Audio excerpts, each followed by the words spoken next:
The other question as it relates to bleaching, that is something that has been taking place. It's not only the Africans that are now bleaching. I'm concerned about them. Actually, there are other cultures that do it. And I'm actually amazed at some of the more well-known cosmetic companies globally that make products now for other ethnicities that they use in their everyday life.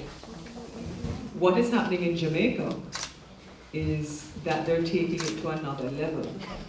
And these young women are doing some dangerous things to themselves. They are women and men. So don't bother feel says only the woman.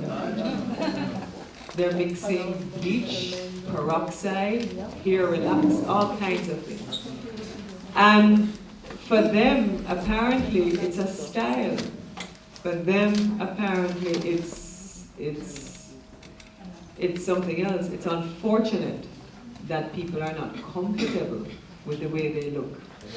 But the only thing that I can say is that we have to encourage women to feel more comfortable in their skins and to understand that whatever color they are beautiful.